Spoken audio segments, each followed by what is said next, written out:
Kesadaran itu harus dibangun lewat waktu, lewat pengalaman, lewat peristiwa, lewat kejadian. Kalau kamu bisa menangkap pesan dari setiap peristiwa dan kejadian, kesadaranmu akan tumbuh. Bukan dengan wirid ini, wirid itu, sementara kita tidak hadir. Bukan. Tidak ada cara cepat untuk belajar spiritual. Makanya ada yang bilang sama saya, ayah saya ingin belajar spiritual, semoga ya saya cepat sadar. Nges, ini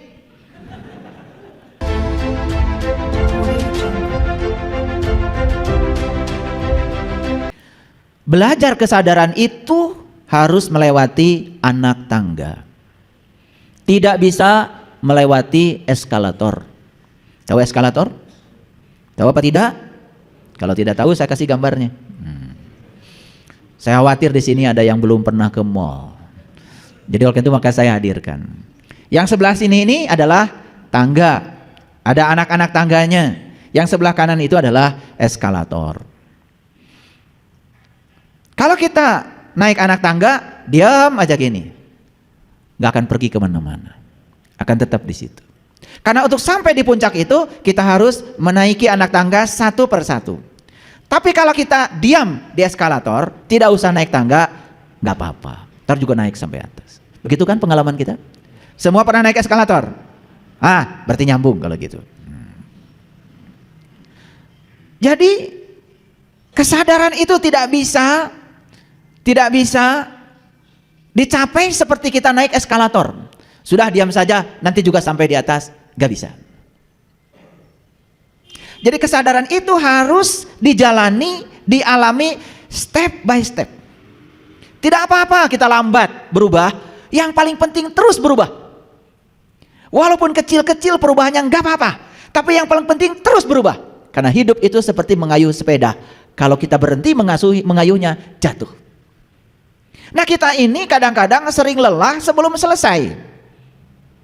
Sering lelah sebelum selesai. Harusnya nanti lelah itu kalau udah selesai. Makanya kita harus mencapai balik. Balik itu dari kata balago. Balago itu sampai. Sampai dulu kaki kita di awal perjalanan kehidupan kita, kehidupan spiritual kita. Sampai dulu di situ. Makanya para nabi, para rasul mencapai dulu awal iman, awal Islam. Sampai dulu kaki kita di situ. Baru perjalanan selanjutnya akan mulus. Nabi Ibrahim menyampaikan sebuah doa kepada kita. Inna solati wa nusuki wa mahyaya wa mamati lillahi rabbil alamin la syarikalah wa bizalika umirtu wa ana awalul muslim. Jadi awal muslim itu harus dicapai, harus dialami. Tidak cukup dengan berjudi. Awal iman pun diajarkan oleh Nabi Musa. Nabi Musa mengatakan ketika beliau sudah mencapai pencerahan, udah fana billah, bermanunggal, ya, antara kaula dan gustinya itu sudah bermanunggal, apa yang terjadi? Beliau mencapai la ilaha illa ana, dan saat itu yang terucap dari mulutnya apa? Qala subhanaka tubtu ilaika wa ana awalul mu'minin. Jadi iman ada awalnya, Islam juga ada awalnya. Pertanyaan besar bagi kita, kita mau mengawali iman dan Islamnya kapan? Kapan? Mau ngaku-ngaku terus? Karena ngaku-ngaku itu belum mengawali, belum. Kaki kita masih jauh, belum menginjakan kaki di syirat yang sebenarnya. Saya kasih tahu. Menurut Al-Quran, iman itu tidak mungkin berkurang. Saya tidak menemukan ayat di Quran yang menyatakan iman itu naik turun, gak ada ayatnya. Yang ada adalah walladzi anzala sakinata fi qulubil mu'minin liyazdadu imanan. Iman itu naik terus. Ada yang tanya sama saya, kok iman saya naik turun? Lah, kamu itu belum punya iman. Rarasaan saja sudah beriman, makanya naik turun. Yang iman beneran gak ada turunnya di Quran, naik terus. Paham? Paham? Kadang marah, kadang tidak, kadang baik, kadang tidak, kadang dermawan, kadang pelit. Itu bukan iman itu. Karena kalau iman beneran di Quran dikatakan wa allawistaqomu ala thoriqah la asqainahum ma'an godako. Siapa yang istiqomah dalam suatu jalan, maka dia itu setiap hari meminum hikmah dari jalan itu. Itu Quran. Pernah dengar ayat itu? Pernah dengar? Pernah, barusan. Saya nggak ngerti kalau saya mikirin kalian itu. Kalau ditanya itu sombongnya luar biasa. Pedoman hidup, Quran. Ditanya pernah dengar nggak ayat yang barusan? Waduh, baru sekarang ya. Jadi istiqomah itu bahasa Arab artinya dinamis. Istiqomah itu bukan konsistensi. Kalau konsistensi itu patung.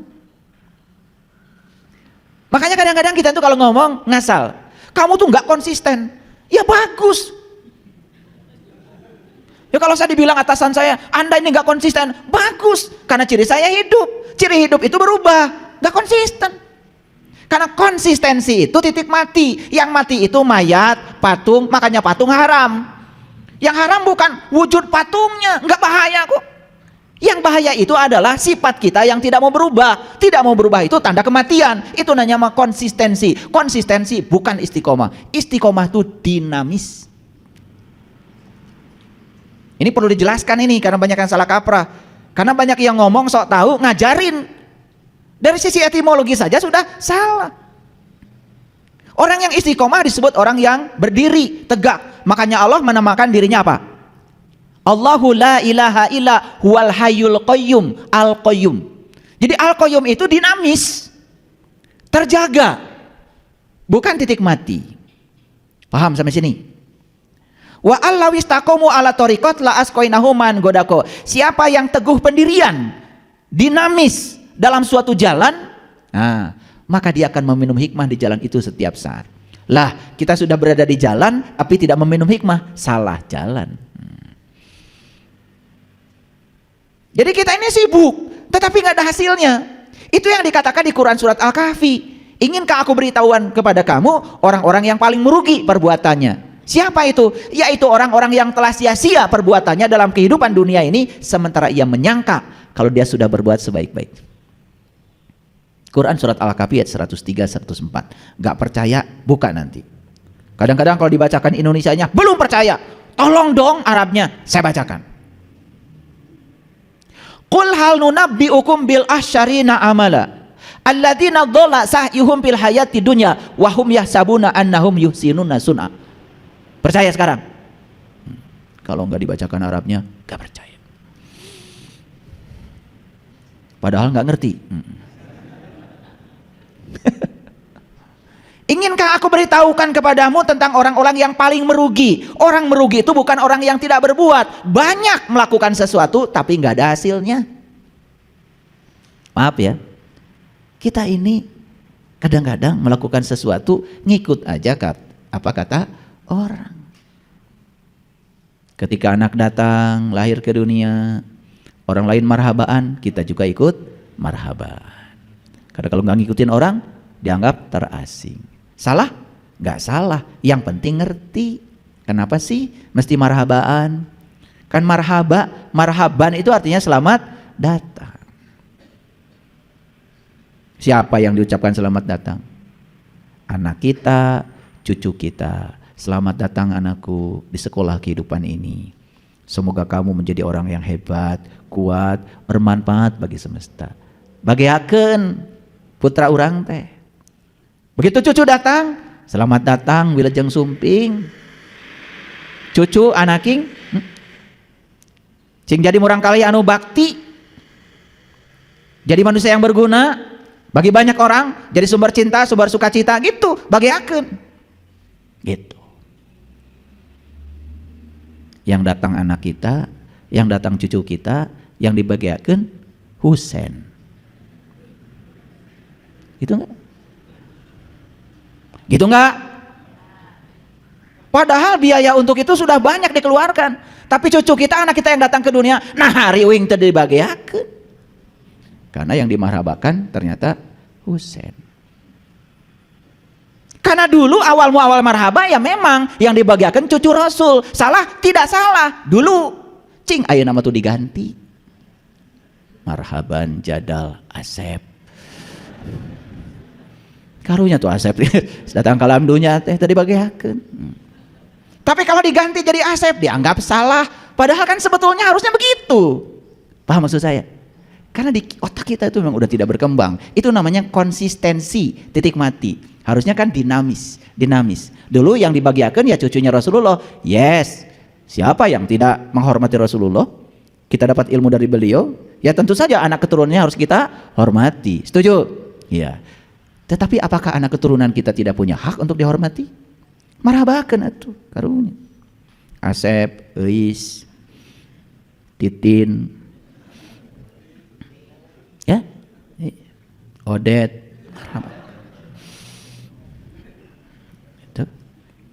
Nah, jadi kalau kita ingin meningkatkan kesadaran, maka tidak mungkin kita melewati eskalator, harus melewati anak tangga.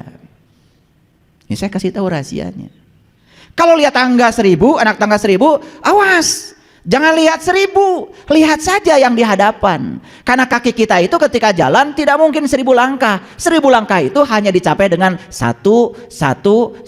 Makanya tundukkan kepala kita ke depan. Itu artinya apa? Hadir di sini, saat ini, sekarang. Itu pentingnya.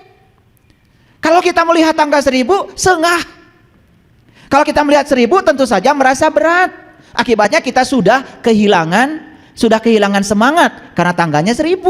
Coba hadapkan saja mata kita ke satu tangga, luar biasanya kita bisa mencapai 1000 tangga tanpa merasa lelah sedikit pun. Itu permainan pikiran. Makanya hidup itu nggak usah 100 tahun, nggak usah 10 tahun. Hidup itu adalah sehari, bereskeun we lah poe. Hidup itu sapoe sekarang. Begitu bangun tidur, terima kasih ya Allah, hari ini aku sudah dikasih kehidupan baru, hadiah besar bagiku ya Allah. Izinkan aku hari ini untuk melakukan aktivitasku. Jangan ada satu orang pun Tuhan hari ini yang terluka oleh kata-kataku. Tidak boleh ada orang yang berkurang kebahagiaannya dengan kehadiranku. Tidak boleh ada satu makhluk pun yang terbunuh oleh kehadiranku. Sehari ini aja, sehari. Nah besok kalau masih hidup, sehari lagi. Lusa masih hidup, sehari. Gitu aja. Saya pastikan yang menentukan masa depan kita itu adalah apa yang kita lakukan hari ini. Sesederhana itu hidup. Cuma kita sudah terlalu lama tidak berkunjung ke saat ini, di sini sekarang. Kita sudah berkunjung ke masa depan. Akibatnya saat kita berkunjung ke masa depan menjadi cemas, menjadi takut. Saat kita berkunjung ke masa lalu kita menjadi sedih. Tapi kalau kita berkunjung ke saat ini, di sini, saat ini, tanpa penghakiman, menerima semua hal saat ini apa adanya, tanpa benar salah, tanpa baik buruk, semua realitas diterima apa adanya, kita akan selalu damai. Ini rahasia hidup yang selama ini tidak pernah ada yang membukanya, dan saya membukanya. Nih, saya kasih tahu. Kalau mau makan, cuci tangan dulu nggak? Cuci tangan kan? Kapan? Waktu ada COVID.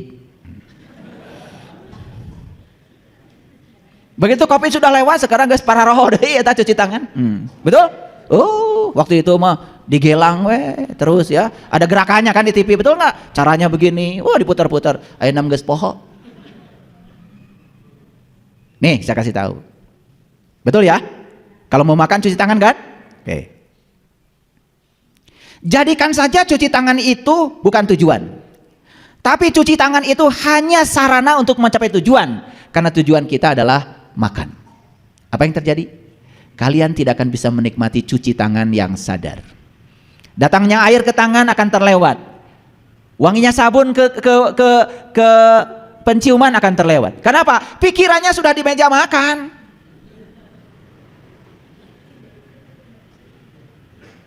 Jadi ada orang yang nanya sama saya, ayah katanya kesadaran tuh apa? Waduh, sadar teh maneh, sadar tiap saat. Kalau lagi cuci tangan, sadar cuci tangan. Lagi masak, sadar masak. Lagi lihat, sadar bisa melihat. Lagi mencium, sadar bisa mencium. Terus sadari lebih dalam, maka kita akan merasakan kehadiran Dia, Sang Maha Sadar. Gak jauh. Hidup itu di sini, saat ini, sekarang. Kembali lagi tadi. Ketika kalian mau makan, pikiran sudah di meja makan, cuci tangan bukan tujuan. Cuci tangan hanya sarana untuk mencapai tujuan, karena tujuannya adalah makan. Kalian akan melewatkan kesempatan yang indah untuk merasakan air menyentuh tangan. Tangan bisa digerakkan satu dengan yang lain. Yang kanan membersihkan yang kiri membersihkan yang kanan. Kita akan kehilangan kesempatan merasakan bagaimana dua tangan ini bekerja sama saling membersihkan. Hilang semua ingatan. Lucunya lagi, ketika sampai di meja makan, pikiran sudah bergerak lagi ke tempat lain. Apa yang terjadi? Berangkat. Hilang lagi momen untuk menikmati semua makanan di meja makan. Cari tanah naik, jelek kan mobil. Begitu sampai di mobil, pikiran sudah bergerak lagi ke kantor. Di jalan tidak bisa hadir, menikmati saat itu. Apa yang terjadi? Wah, karena pikiran sudah di kantor, ada angkot berhenti, marah. Ada orang lain menghalangi, marah. Terus di jalan sepanjang itu marah. Sampai di kantor, ceritanya sudah kerja. Hayang balik deui ka imah. Gitu nggak kalian? Ini maaf ya, maaf. Karena saya bicara itu karena saya merasakan wajah-wajahnya memang begitu. Ini wajah manusia-manusia yang selalu terburu-buru, selalu bergerak ke masa depan dan melupakan saat ini. Maaf ya, serajin apapun kalian pergi ke tempat ibadah, sebanyak apapun ritual yang kalian lakukan, tidak akan pernah membuat kalian menjadi sadar. Bahkan saat sholat pun bukan tujuan. Sholat itu selingan. Rek ini ke Jakarta, waktuna duhur, eureun di rest area selingan. Pak wudu. Asal. Allahu Akbar, sholat. Alhamdulillah, ke sholat. Ke sholat mah itu nikmat. Nikmatnya sholatnya justru setelah sholat, kan beda dengan Nabi. Nabi Muhammad itu merasakan nikmatnya ketika sholat, hari kita mau merasakan nikmatnya ke sholat. Hari ngaku umatnya Nabi. Tanya, Alhamdulillah, jongjon, hari itu sholat. Asa bener nyarios teh. Rarasaan teh asa pang bener lah gitu betul. Komo basuh keneh mah ieu. Ningali batur nu garing karunya.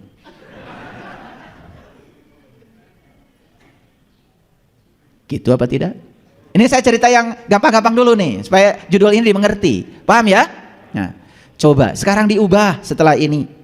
Ketika duduk di sini, hadir di sini. Nikmati, rasakan semua sensasi di sini. Bisa melihat pohon itu mewah. Bisa melihat teman-teman hari ini ketemu tuh mewah. Karena siapa tahu besok gak ketemu mereka lagi. Aduh. Dan kita mengabaikan semua kemewahan karena pikiran kita terus bergerak ke masa depan. Kita marah, kita jengkel, bunyikan klakson, luar biasa. Dan saya bisa merasakan bunyi klakson itu adalah kemarahan. Nit. Nah, udah. Gak usah tanya tahajudnya berapa rakaat. Dari cara membunyikan klakson itu udah terbaca itu. Padahal di depan kita tuh ada angkot. Angkot itu artinya adalah angkutan kota. Itu namanya transportasi publik. Artinya apa? Orang lain yang tidak punya sepeda motor, tidak punya mobil, naiknya angkot, hargai. Mereka juga punya hak untuk menggunakan jalan. Mereka adalah warga kita. Tapi kalau kita sudah di mobil, merasa kita paling gagah. Seakan-akan supir angkot itu hinanya kayak apa? Seakan-akan penumpang angkot tidak punya hak di ruang kosong ini. Hanya kita yang punya hak. Dan kita membunyikan klakson. Bagaimana kalau ibu-ibu yang tua itu kaget dengan klakson kita dan jatuh? Apakah Anda merasa berdosa dengan itu? Kita sudah kehilangan rasa sejak lama. Sudah mati rasa. Bahkan lucunya, kita parkir mobil di pinggir jalan. Jalan ngan sakit itu nak. Kita tidurnya nyak. Sementara orang lain kesulitan. Ketika ditanya, Bu, punten iya mobil kagungan saya. Punten. Caroge abdi nuju tahajud.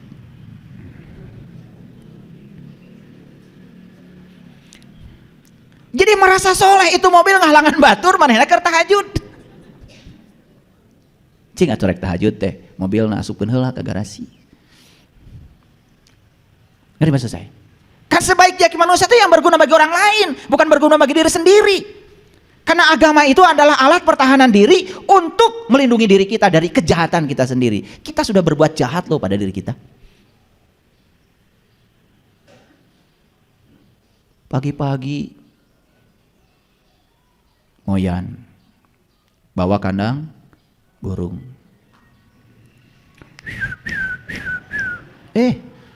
Burung saya luar biasa suaranya. Saya tanya, lagi apa tuh burung? Nyanyi Pak. Ari mana nyaho eta teh nyanyian atau napi doa?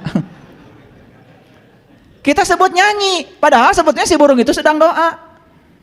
Iraha ya nu boga urang teh. Maotna cek manut. Ame urang bisa hiber. Betul? Dan kita mengatakan burung sedang nyanyi karena menurut persepsi pikiran kita, padahal si burung itu keur nyarekan sebetulnya mah. Urang ajar senemanya. Urang di kandangan kieu. Cing lepaskeun tuh urang teh geus bosan di dieu. Kitu sebetulnya.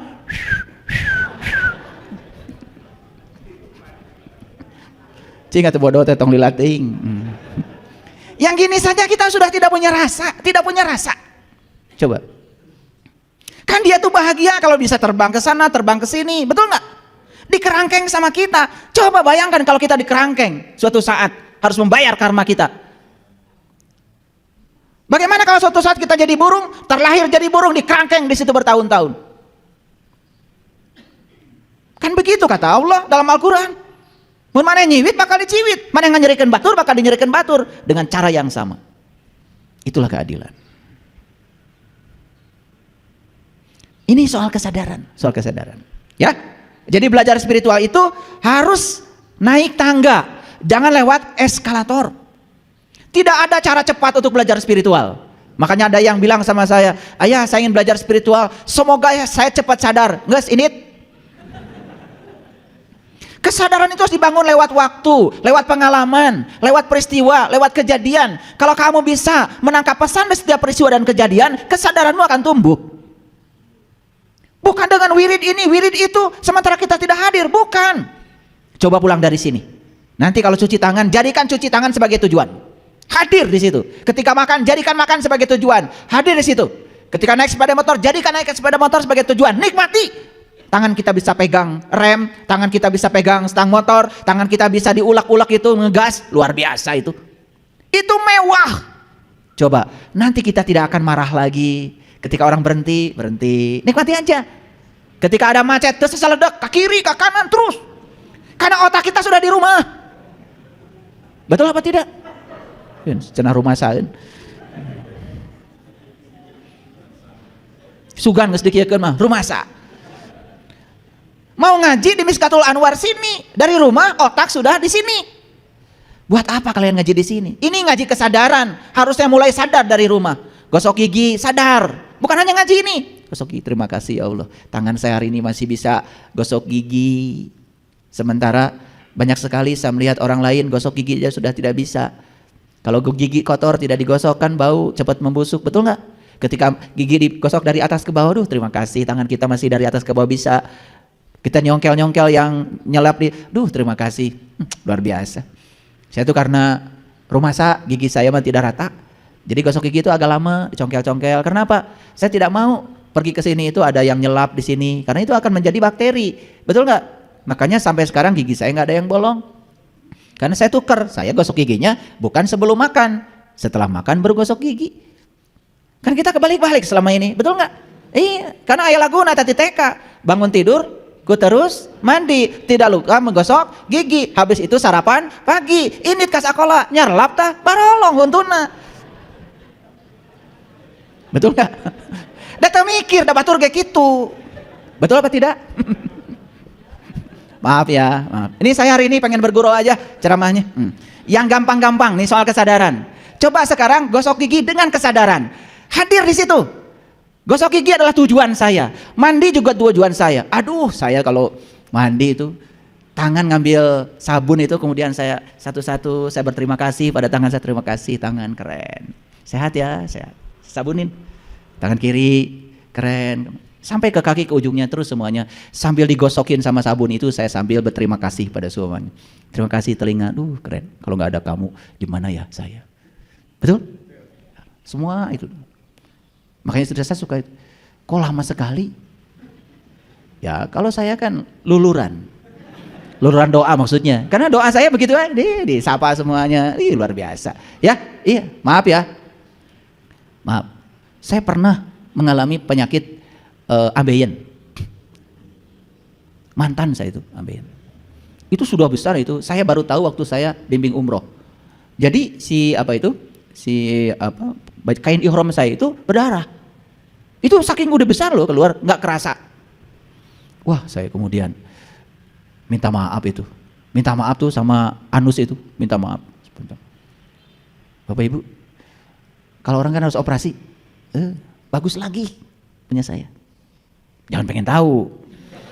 Bagus lagi. Cuman minta maaf, saya minta maaf, kamu luar biasa, kalau nggak ada kamu betapa sulitnya saya gitu. Saya menganggap anus itu adalah kemewahan dalam hidup saya. Itu hanya dalam waktu sebulan 2 bulan. Saya nggak minum obat, nggak sama sekali, tidak dioperasi, itu balik lagi, sembuh. Jadi itu yang saya sampaikan ini adalah saya praktek pada diri saya, bukan teori-teori bodong, bukan. Saya ini tidak mau berbicara sesuatu yang saya tidak mengalaminya, yang saya rasakan langsung. Jadi belajar kesadaran itu harus melewati step by step, melewati anak tangga. Paham sampai sini dulu? Oke. Jadi mulai sekarang gosok gigi hadir, ketika mandi hadir, ketika bisa pakai anduk itu hadir. Jadikan semua kegiatan itu tujuan, bukan sarana mencapai tujuan. Saksikan saya. Suatu saat kalian bisa menangis itu. Lagi pakai handuk saja saya bisa menangis. Kenapa? Saya pernah menyaksikan orang sulit sekali karena sudah terkena gangguan stroke tangannya, boro-boro pakai anduk, masukkan kancing ke lubang kancingnya saja merupakan sesuatu yang sulit. Dan sekarang kita mewah, memasukkan kancing ke lubang kancing itu luar biasa loh. Betul apa tidak? Tapi disadari? Tidak, karena pikiran kita terus bergerak ke depan. Pakai baju bukan tujuan. Coba pakai baju itu tujuan. Keren. Nah sekarang semua tujuan hidup adalah hidup itu sendiri. Ulangi ya. Semua tujuan hidup adalah hidup itu sendiri. Hadir di sini saat ini sekarang. Rasakan nanti. Karena ini adalah kuliah kesadaran. Nanti Bapak Ibu akan mengalami peningkatan kesadaran yang luar biasa. Semua akan terlihat menjadi indah. Percaya sama saya. Bahkan saat kita sudah berhadapan dengan nasi pun mungkin kita akan terdiam sejenak. Luar biasa. Bagaimana ya Allah menumbuhkan padi ini? Bagaimana padi ini bisa sampai ke tangan saya? Berapa ribu orang yang terlibat untuk menghadirkan satu piring nasi ini? Kalian bisa menangis. Dan setelah itu tidak mau lagi merendahkan orang lain. Makanya kalau habis makan itu harus ke siapa ya? Saya mengembalikan kebaikan saya ini. Karena saya tidak tahu yang nanam padi siapa, yang nanam tomat siapa, yang nanam jagung siapa, saya nggak tahu. Makanya karena saya tidak tahu, ya sudah, siapapun orang yang bertemu dengan saya harus saya bahagiakan. Itu aja. Itu untuk mengembalikan hutang budi saya kepada mereka semua. Makanya kalau saya habis makan itu, aduh tanggung jawabnya luar biasa. Boro-boro merendahkan orang, boro-boro membenci orang, boro-boro menghujat orang. Ya, hutang budi yang sudah saya makan aja, apalagi kepada Allah ya. Habis kita makan semua dimasukkan, Allah urus semuanya. Ya, ini bagian buat tulang, ini bagian buat darah, ini buat daging, ini buat itu, dibagi sama Allah ke semua anggota tubuh kita tanpa kita tahu. Masih mencari Allah di luar diri kita. Sebegitunya Allah tegak berdiri mengurusi semua kebutuhan kita sendiri. Cuman kita selama ini tidak sadar. Sekarang tapaki semua perjalanan hidup ini dengan kesadaran. Siap? Oke. Kalau siap saya akan masuk lebih dalam. Yuk lihat sini semuanya. Makanya Quran mengatakan ya ayyuhallazina amanu lima taquluna ma la taf'alun. Ini Quran surat Asy-Syaff. Sof itu sudah jadi sufi. Makanya sufi itu orang yang berada di barisan terdepan di hadapan Tuhan. Karena dia itu bisa berhadapan dengan dia setiap saat. Kemana pun dia memalingkan wajah, tidak ada yang lain kecuali wajahnya. Itu sufi. Sudah berkesadaran. Ya ayyuhallazina amanu, siapa yang dihaikan di ayat ini? Orang beriman bukan? Siapa orang beriman? Yang sudah tidak tertutup lagi bukan? Kan tadi kafir itu artinya tertutup. Sudah jadi bahasa Inggris kafir, itu dari bahasa Arab. Sudah jadi bahasa sepak bola kiper, itu dari kafir. Jadi kalau kafir artinya tertutup, berarti iman artinya apa? Terbuka. Makanya ciri orang yang beriman itu terbuka. Terbuka rasanya, bisa merasakan penderitaan orang lain. Terbuka otaknya, bisa menerima ilmu dari siapapun. Terbuka ampunannya, bisa memaafkan siapapun. Gitu. Buat apa kalian marah? Daripada marah lebih bagus memaafkan. Buat apa menyalahkan? Daripada menyalahkan lebih bagus memahami, pahami. Ketika anak melawan orang tua, pahami apa yang ada pada anak kita. Kenapa anak saya melawan saya? Jangan dimarahin.